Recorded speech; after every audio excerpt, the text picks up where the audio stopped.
If something negative happens to you, seek the forgiveness of Allah. And the condition of your heart will determine whether it was a punishment or not.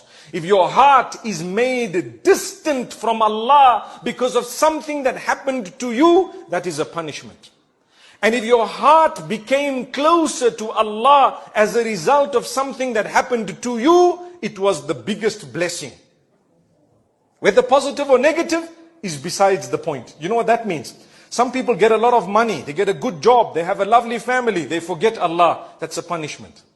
Why? It was something that looked positive, but it drove you away from Allah. It took you to the clubs, and it took you to bad habits. If that's the case, it was a punishment. It's not a blessing.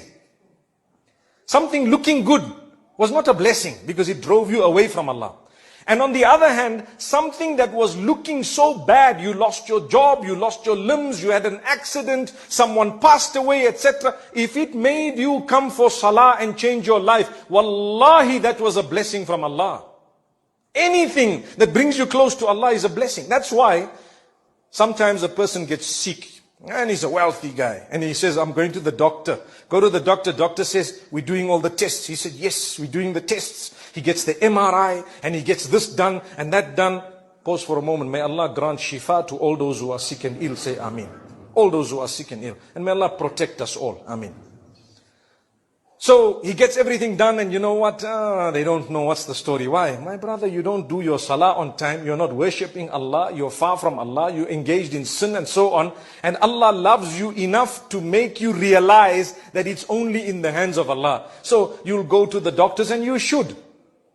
But if nothing happens, nothing comes out one after the other, and then the doctor tells you, you know what? You only have 6 months to live.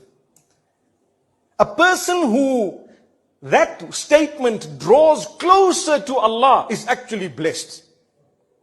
And the other one will get frustrated, start questioning Allah. Why are you doing this to me? Why me? I've got little children. Forget about it. You're not the first person with little children who's got 6 months to live. And by the way, when they say 6 months to live, it's not even cast in stone, because you might live for another 60 years. Who knows? It's only a statement. They might be totally wrong. How many people have left, for example, healthy, and they've died without a problem? And how many people have been told 24 hours to go, 24 years still? They're saying, Salam alaikum, Buddha. MashaAllah, may Allah grant us ease. Rely on Allah. If anything brings you closer to Allah, it is a blessing.